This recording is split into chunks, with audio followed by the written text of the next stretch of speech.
Je dirais qu'il y a lieu d'espérer, de croire en un avenir meilleur, parce que la première année ici vient de donner à la population des signaux forts, des signaux d'une gouvernance basée sur les résultats. Ça se voit aujourd'hui, du point de vue de la sécurité de la ville, le résultat est là.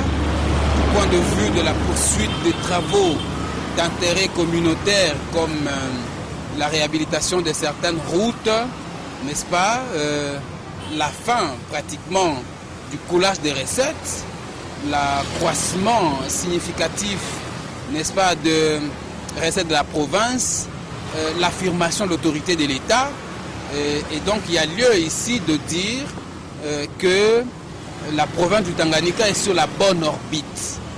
Si les efforts vont dans ce sens ici, au bout de 5 ans, en tout cas il y a moyen que la vie sociale de la population puisse en tout cas s'améliorer de manière significative.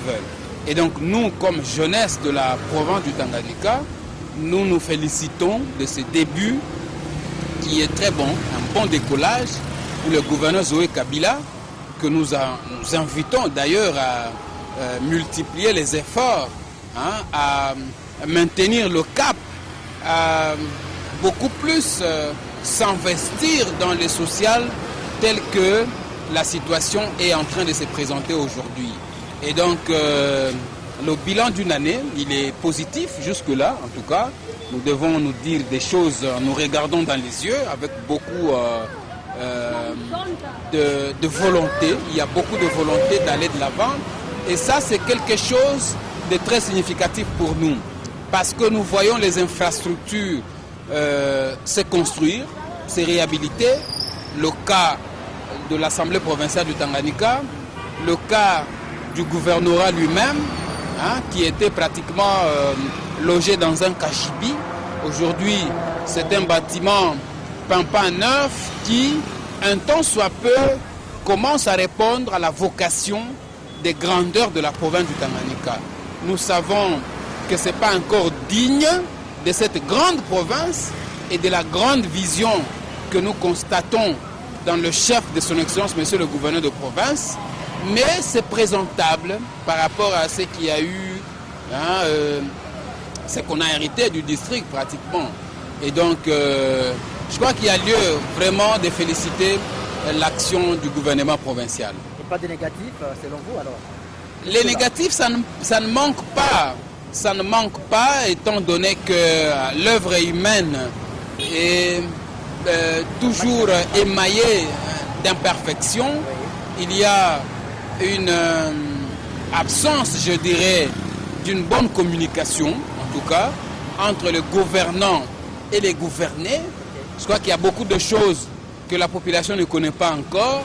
Je crois que de ce côté-là, il faut que l'exécutif provincial, via le ministère de la Communication, essaie d'intensifier, de trouver d'autres moyens, des canaux de communication pour faire parvenir à toute la population la vision de l'exécutif provincial.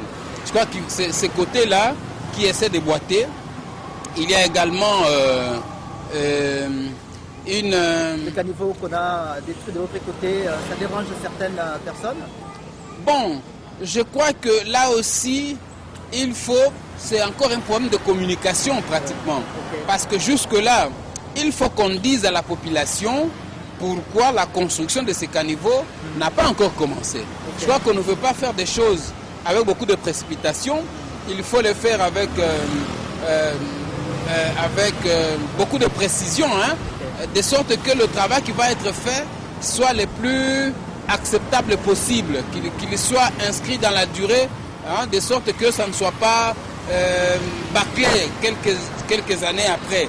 Et donc, nous, comme population, nous devons savoir pourquoi ça traîne. Il y a certainement de bonnes raisons qui font que ce travail n'a pas encore commencé, mais les côtés communication jettent, n'est-ce pas, la population dans le doute. Ce qui fait que, je crois que c'est un appel que nous lançons à l'endroit du ministère des Infra, qui doit également essayer de communiquer avec la population pour... on a fait des démolitions ici, tout ça, il faut qu'on dise à quel niveau on en est. Ce n'est pas seulement à l'autorité provinciale qu'il appartient de tout dire, j'arrive, mais c'est aussi à ces lieutenants, à tous ces bras séculiers, notamment les ministères, qu'ils doivent à leur niveau aussi organiser des séances de communication pour faire comprendre à la population la tangente, la trajectoire que tous ces travaux sont en train de prendre. Bon, je crois que nous, on n'est pas négativiste.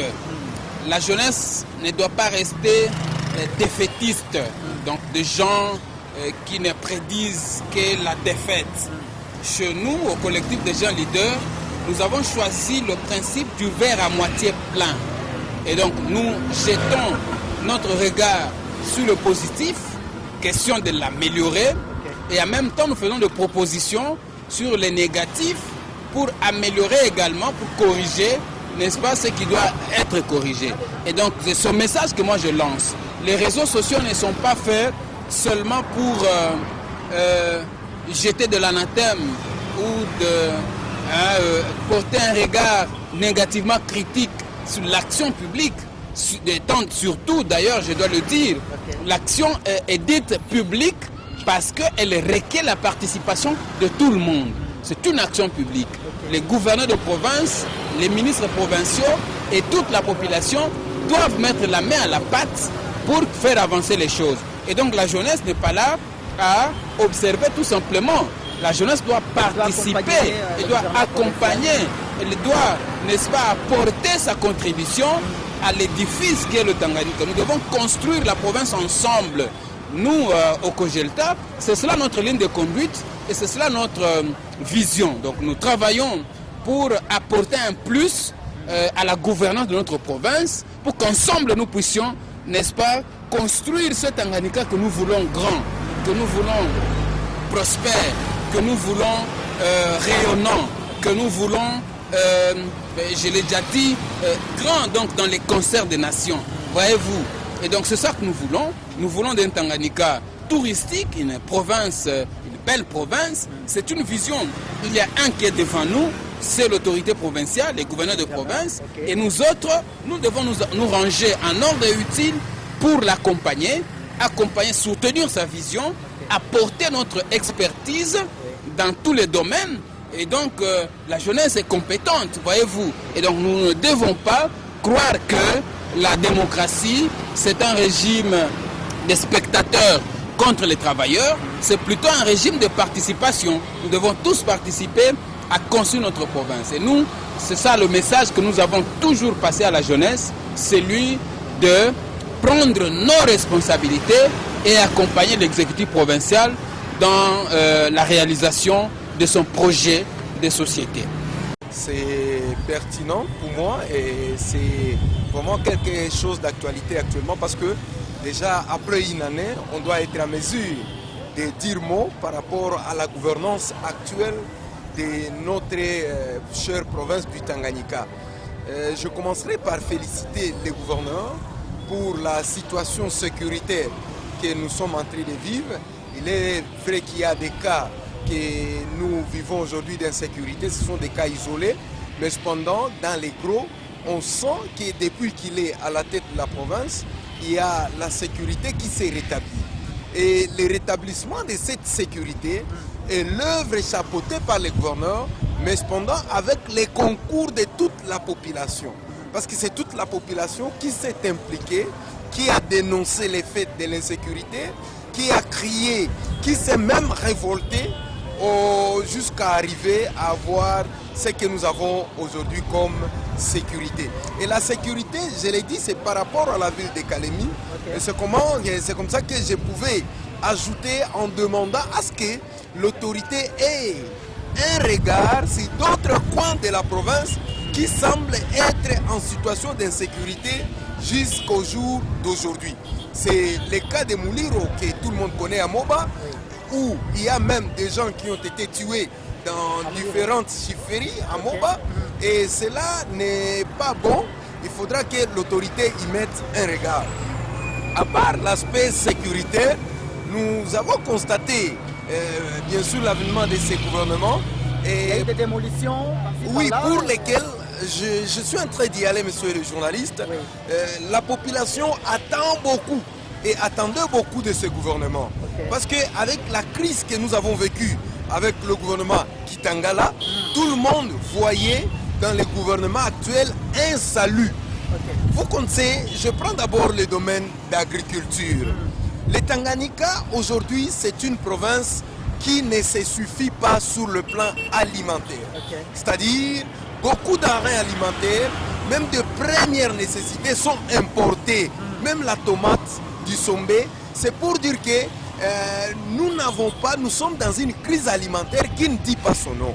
Et que la population, connaissant bien les caractéristiques du sol du Tanganyika, un sol fertile, avec une politique de booster seulement les gens, on pouvait avoir de bonnes productions agricoles et que la population pouvait respirer. Aujourd'hui à Kalemi, par exemple, où un bassin de maïs est en train de coûter entre 21 000, 20 000, 22 000 francs congolais.